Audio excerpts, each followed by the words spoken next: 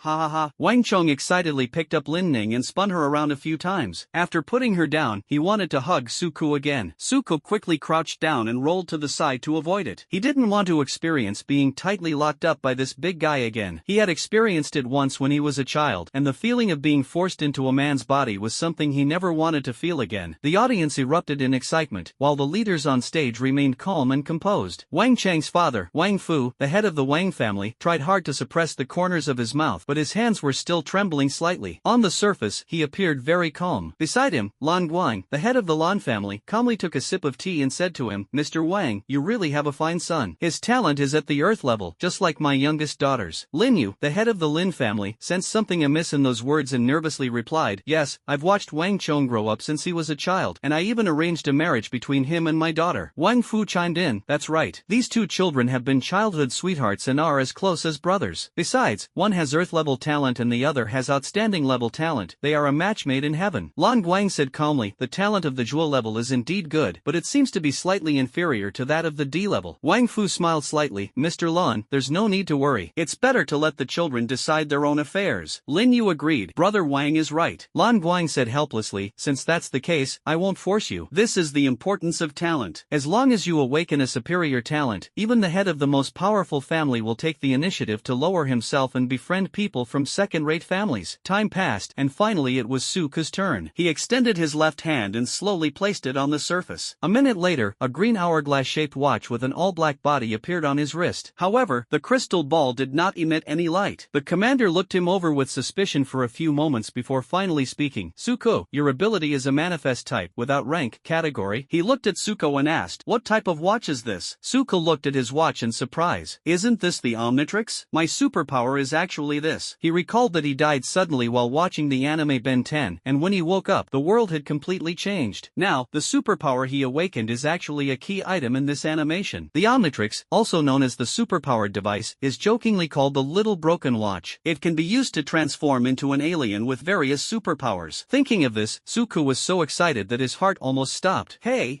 wake up! Suku snapped out of his reverie and saw the commander next to him with a dark expression on his face. What type of superpower do you have? The other party sounded somewhat impatient. After all, Suku had been standing there in a daze for too long.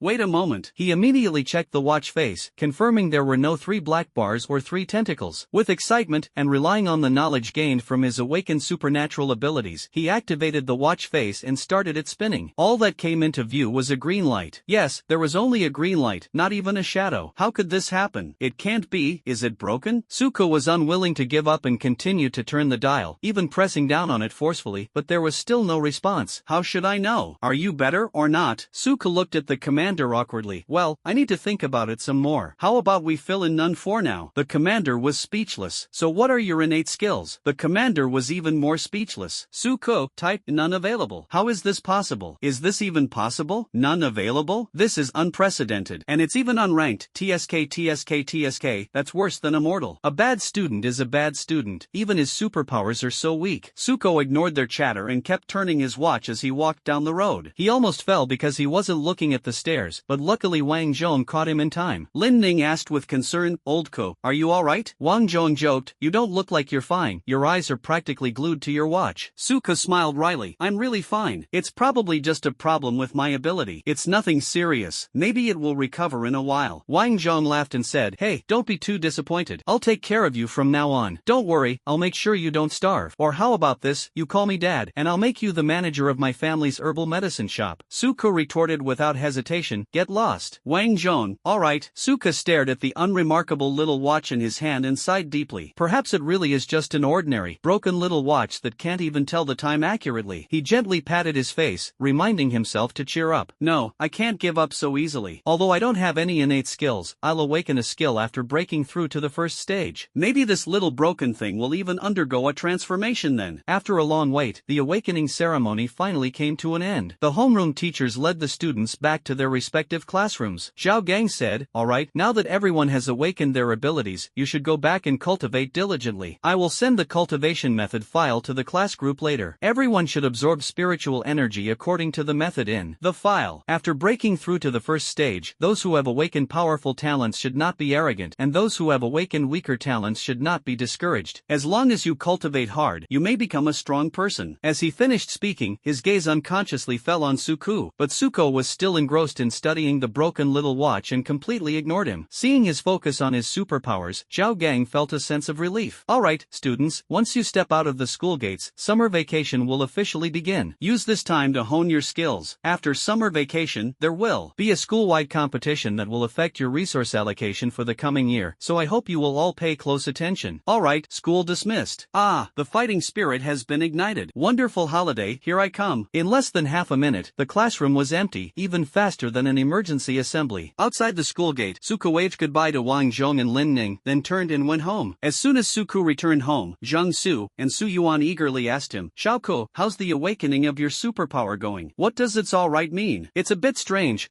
I'll have to wait until I break through to the next level to figure it out. I'm going back to cultivate now." Suko quickly ran into the room, locked the door, and eagerly opened the document to begin studying the cultivation techniques. This set of cultivation methods has been revised and improved over 500 years and countless generations. It is the most suitable method for human cultivation and mainly teaches how to absorb the spiritual energy that is free in the world. It has a simple name, meditation. Although everyone uses the same cultivation technique, their cultivation speed varies from person to person. Those with good talent will progress faster than those with less talent, while wealthy families will buy the meat of mutated beasts or even ferocious beasts for their children to eat, which can not only improve their spiritual power but also strengthen their bodies. More extravagant families might even buy extremely rare crystal cores. Crystal cores are a unique product found within the bodies of demonic beasts. The weaker the monster, the lower the probability of it possessing a crystal core. However, even with an ordinary crystal core, the speed at which one can directly absorb the spiritual energy within it is several times faster than absorbing the spiritual energy of heaven and earth. Furthermore, extremely rare crystal cores contain special skills. If a psionicist absorbs such a crystal core, there is a chance to comprehend the skill within, thus gaining another powerful weapon in combat. However, the probability of such crystal cores appearing in the bodies of mutated beasts is extremely low, but they are almost always present in the bodies of ferocious beasts. After reading the cultivation technique, Suka sat down cross-legged and began to cultivate. Breaking through from level 0 to level 1 is the simplest. As long as you can sense spiritual energy, you can achieve it with a little cultivation and then awaken a level 1 skill. There are 10 ranks of psionicists, and each rank can awaken one skill. At the start, with the addition of innate skills, they can have at least 2 skills. With the cultivation technique running repeatedly in his mind, Suka tried his best to sense the spiritual energy around him. His parents were worried that he might cause problems during his practice, so they didn't dare to disturb him. An hour has passed. Finally, he saw it. Even with my eyes closed, I could still sense the scattered points of light around me. This must be spiritual energy. He accelerated the flow of his cultivation technique, slowly absorbing spiritual energy into his body. And so, another hour passed. It was as if some restraint within Suka's body had been broken, and his aura exploded instantly, causing even the surrounding ornaments to tremble slightly. Is this what it feels like to officially become a first stage psionicist? No wonder so many people are obsessed with cultivation, it's so awesome. But that wasn't what excited him even more. But finally, his old, beat-up watch came in handy. It turns out that the reason he didn't know about his innate skills when he first awakened was because his little broken watch hadn't been truly activated yet. Now that it has broken through the first stage, the little broken watch has finally shown its value. First, it endowed Suko with a special skill called DNA recombination. As the name suggests, it can disrupt his DNA and then recombine it. After a breakthrough, a blurry black shadow finally appeared on the screen of the small broken watch. Flame Man. Suko slowly uttered the name, his excitement barely contained, and he turned the dial up. After a moment's hesitation, he said in a low voice, "The hero has arrived." He then raised his right hand and slammed down on the dial. In an instant, a green light enveloped him. When the light faded, Suko was nowhere to be seen, replaced by a creature whose entire body was composed of flames and rocks. Its body is covered with cracks, as if magma is flowing. It looks like a ball of fire covered with rock armor, and there is a circular hourglass pattern in the center of its chest. The flame people are DNA samples taken by Omnitrix from the Pyroni people of Pyros. It is born with the ability to spray and absorb flames, and can manipulate flames at will, performing all sorts of tricks. Suko was admiring his new body when suddenly the symbol on his chest flashed red, forcing him to revert to his original form. Oh, how annoying. Feeling weak, he helplessly covered his forehead. The spiritual power that can be stored in the first stage of the first level is too little. Even if you don't move after transforming, you can only last for 1 minute. Now, Suko finally understood the true purpose of the broken watch. From then on, every time his cultivation level increases, the little broken watch will contain the DNA of an alien hero for him to transform into. There are only flame people at the moment because he has just reached the first stage of the first rank. There will definitely be more and more of them in the future. Thinking of this, Suko felt a surge of excitement once again. After all, who hasn't dreamed of owning a beat-up watch and transforming into a super cool alien hero? However, this superpower also has a flaw. In his normal state, he is still an ordinary person, and he can only unleash super combat power when he transforms. At most, one can only improve their physical condition by raising their cultivation level, allowing spiritual energy to enhance their physical attributes. This is undoubtedly a problem. We can only try to find a solution later. Just as Suko was about to continue his cultivation, the rumbling of his stomach reminded him that it was time to eat. Jiang Su and Su Yuan had been sitting on the sofa waiting for him from the very beginning. They were very nervous, worried that their son's awakened abilities wouldn't be effective. Although they don't expect their son to be successful or wealthy in the future, they only hope that he can live safely. In this era, to live safely, one must have strength. Su Yuan asked with concern, "Xiaoko, how's your cultivation going?" "Don't worry, Dad, the superpower I awakened is super strong." Suko replied confidently. "Really? Show Dad quickly." "Not yet." Su Yuan was genuinely frightened, so Suko had to tell a lie to comfort him. "I just tested my superpowers, and I'm out of spiritual energy now. Let's eat first, and I should be almost fully recovered after we finish eating." Jiang Su chimed in, yes,